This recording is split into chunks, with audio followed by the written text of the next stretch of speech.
Hello everyone, I'm Andrea from Andrea Flipping Unique. Welcome back to my channel, and if you're new here, thanks for joining.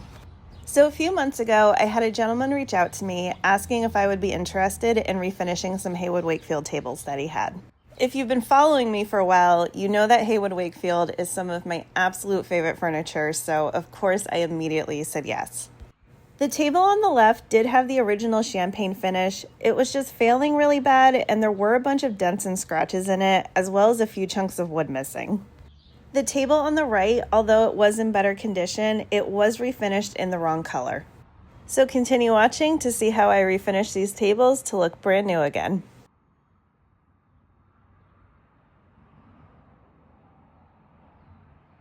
First thing I do with any furniture piece is I always wipe it down with some Simple Green. I would also remove any handles or knobs at this time, but this particular model, which is the M793G table lamp, doesn't have any, so I didn't have to worry about that.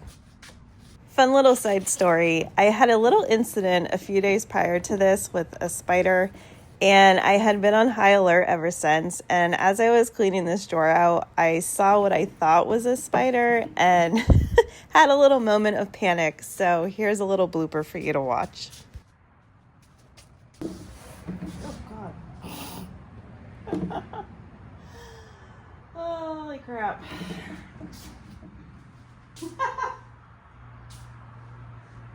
The next thing was to start removing the finish, and I did that by using my carbide scraper and my sander. This is a table that had the original finish, and as you can see, it came off very, very easily. Now, I always get asked why I don't use chemical stripper, and I'm going to assume that there's a few of you wondering that right now, and I don't use it for a couple of reasons. One, I try not to be around a lot of extra chemicals if I don't have to be.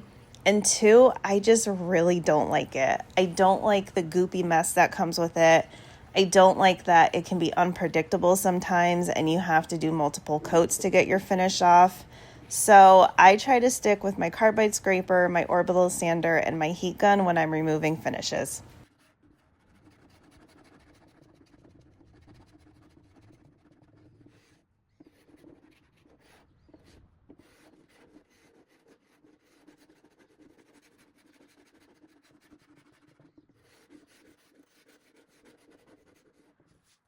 Even though this furniture is made from solid birch, it still has a lot of curves, so you want to be extra careful with your carbide scraper, especially on the end grain side.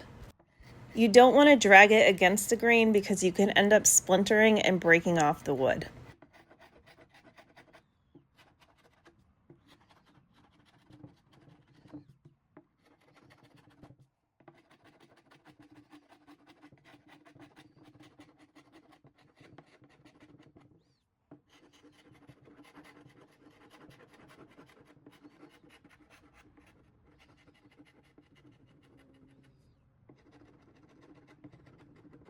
Unfortunately, the finish on the other table didn't come off so easily. My scraper had a hard time gripping onto the finish, even though I had just newly sharpened it, so I took a piece of 80 grit sandpaper and scuff sanded it a little bit to see if that would help. Even after doing that, it was still giving me some issues, so after a little bit, I decided I was just going to sand it with my orbital sander. If I am staining a piece, I do try to remove as much of the finish as I can before I start sanding. That way it's not gunking up on my sander and causing swirl marks. To help avoid that issue, I did use a net disc on my orbital sander, which allows for better dust extraction, and I also checked it periodically for any buildup.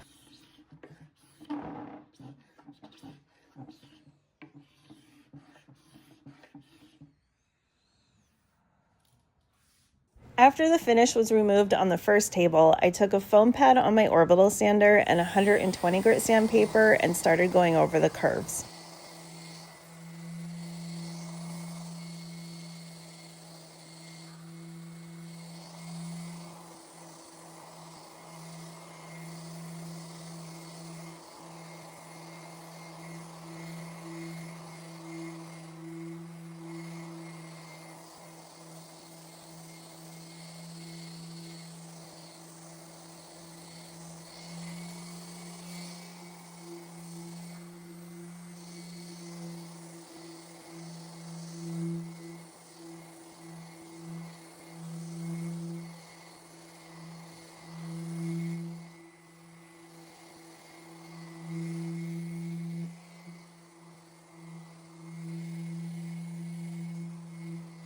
After all the curves were done, I removed the foam pad and then sanded all the flat surfaces.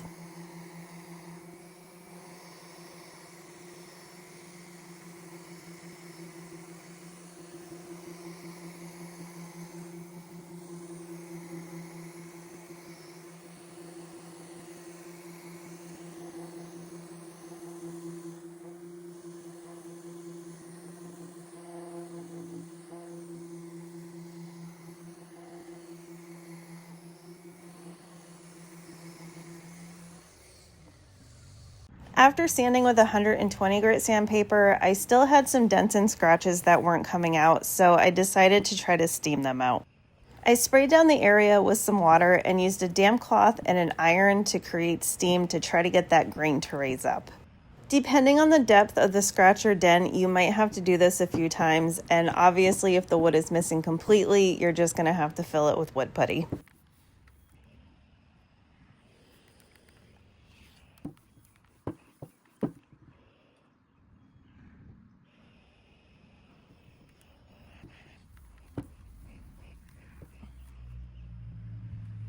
After the wood was dry, I did go back in with 120 grit sandpaper and sand everything down again, and then I moved to 150 and then finally finished with 180.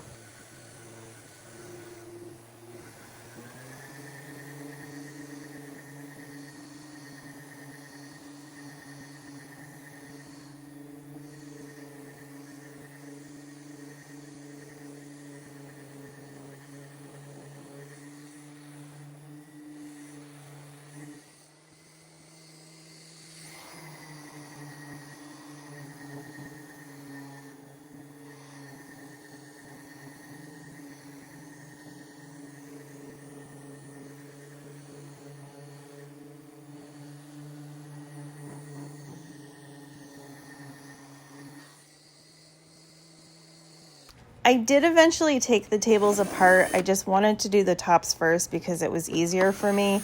So after those were sanded down, I did remove the shelf as well as the legs.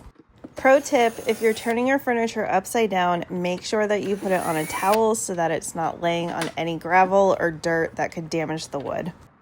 And a little fun fact, most Heywood Wakefield furniture is stamped with what color the finish is. This one is champagne. I wanted to make sure that the legs went back on not only the correct table, but in the correct spot. So after I took each one off, I wrote a letter on the leg and on the spot where it came from.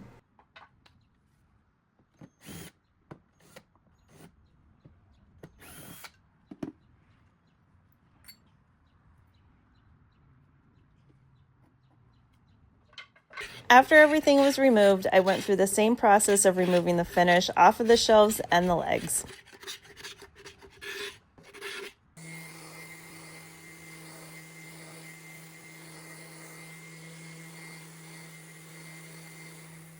I did have a few spots on each table where they were missing chunks of wood, so I did fill those in with wood putty.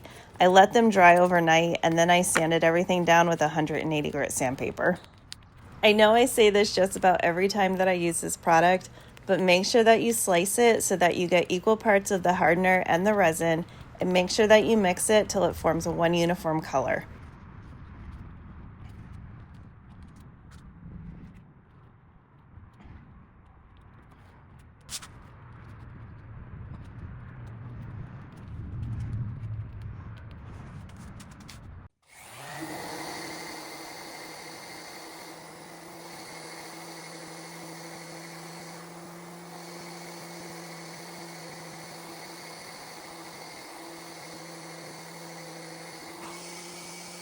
And now to the fun part, and that is the staining. I only use the Heywood Wakefield stain from We Refinish, and it comes in two different colors, and that is champagne and wheat. You want to make sure that you shake it extremely well, and I like to put mine in a container that has a lid on it so that I can cover it in between uses. This is a water-based product, and it does tend to dry pretty quickly, so you want to make sure you're not in direct sunlight or doing this when it's really hot out.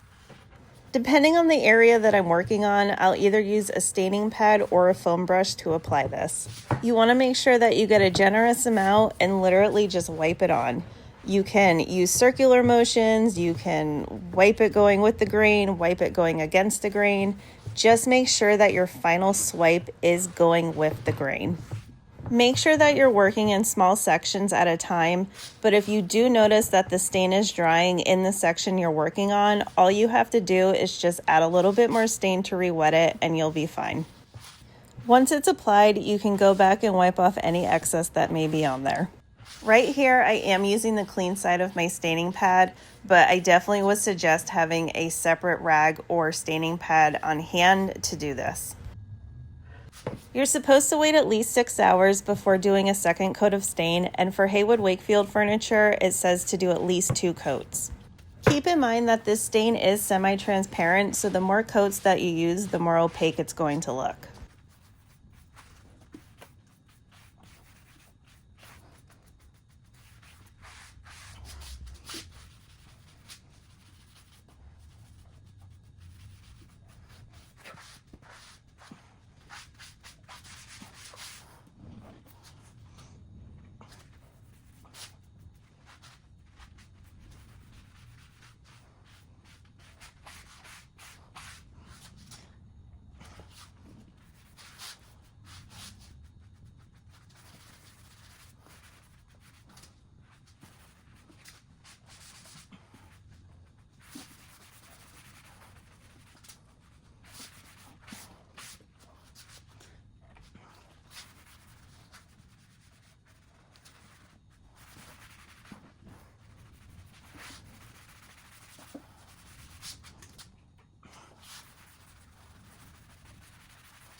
Because this stain is water-based, it is going to raise the grain just slightly. So after my second coat is dried, I'll take some 400 grit sandpaper and very lightly knock off that raised grain. You don't want to sand aggressively because you can end up sanding off the color and then you're going to have an uneven finish.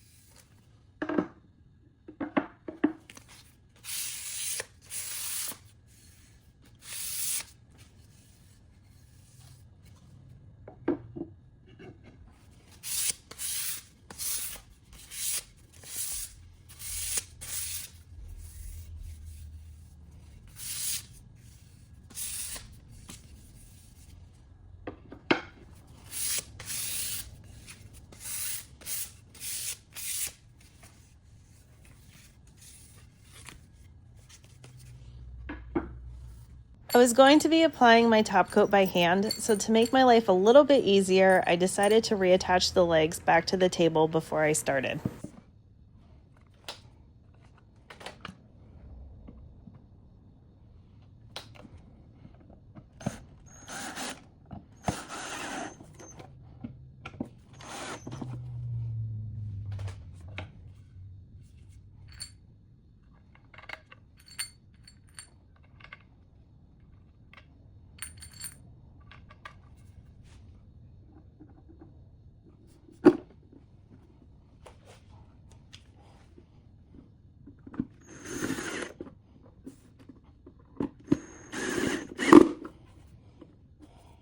The top coat that I'm using right now is Behr's water-based polyurethane in satin, but at the last minute I ended up changing it, but I'll discuss that in a little bit. In the meantime, you can use whatever top coat is your favorite. Just make sure that you let the stain dry overnight before you apply it. I had 2 separate occasions where I thought my stain was dry enough and I top coated and I ended up getting wood blushing. If you don't know what blushing is, it looks like this, and it's caused from moisture, either from humidity in the air or moisture that's been trapped in the wood and condenses with the top coat. It's not the end of the world, and there is a special spray that you can get from Mohawk called Super Blush Retarder, but I always just let my stain dry for at least 24 hours now before I do any top coating.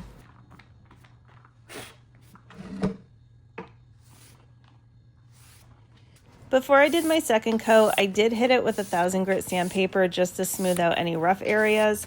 There were a couple of areas on the drawers that were really rough, so I did use 400 grit sandpaper on those, but I made sure to be extra careful so I didn't scratch anything or take too much off.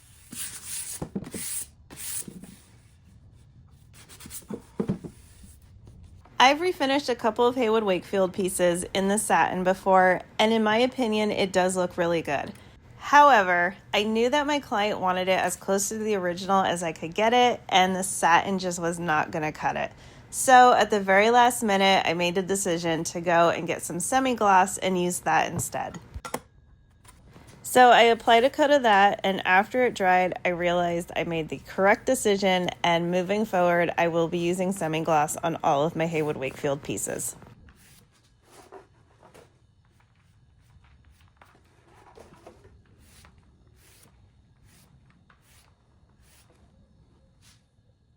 I only did one drawer at first because I wanted to show you all the difference. And although I think they both look good in their own way, I do think the semi-gloss just has a little bit more life to it and looks a little bit better. After I did the semi-gloss top coat, I did go back in and do some color matching on the spots that I had to put the wood putty in. I prefer to use the furniture repair paste, but there's tons of options out there, so do your research and figure out what's going to work best for you. My only advice is that you do this in natural lighting and you make sure that you have your top coat on so you're color correcting to the correct color.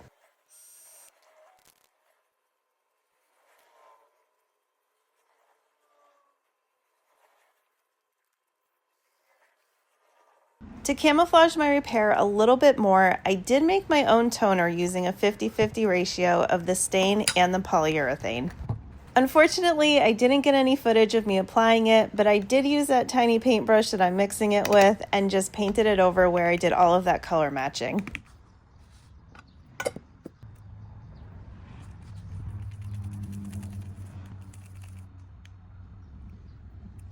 After the toner dried, I did one more coat of the semi-gloss top coat.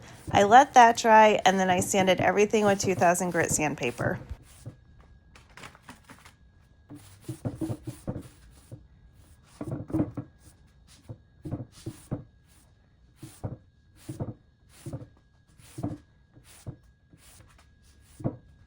After I finished with that, then I carefully reattached the shelves.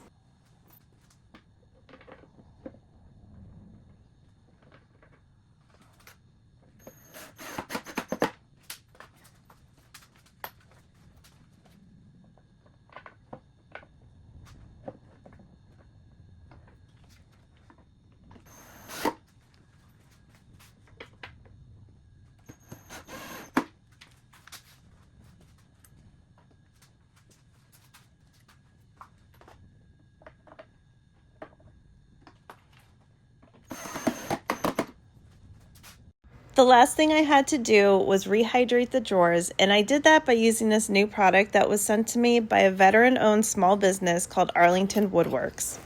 It's a food-safe furniture wood balm, and it has 3 ingredients that include flaxseed oil, beeswax, and citrus. It smells like citrus, and it isn't overpowering, and a little goes a very long way.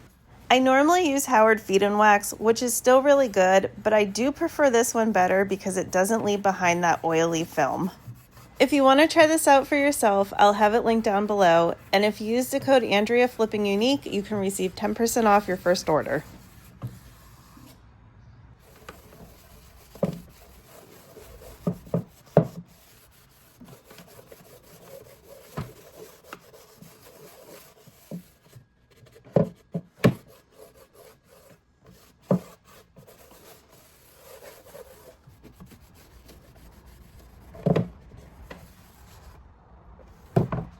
Before I show you what they look like now, I wanted to give you a quick reminder of what they looked like before.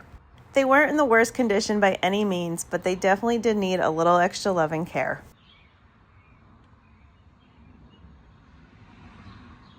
And don't forget to hit that subscribe button if you want to see more furniture flips, restorations, and the occasional DIY.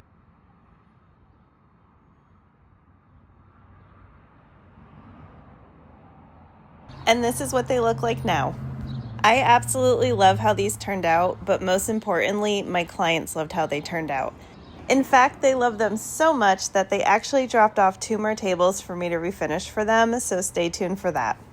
I have heard from a lot of furniture refinishers that they're actually scared to touch Heywood Wakefield furniture because they're afraid they're going to mess it up.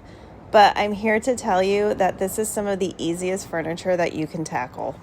So I hope this video gave you a little bit of courage to maybe try your own Heywood Wakefield furniture or just try to refinish furniture in general. So let me know in the comments if you would tackle these tables, and like always, thank you for watching, and I'll talk to y'all soon.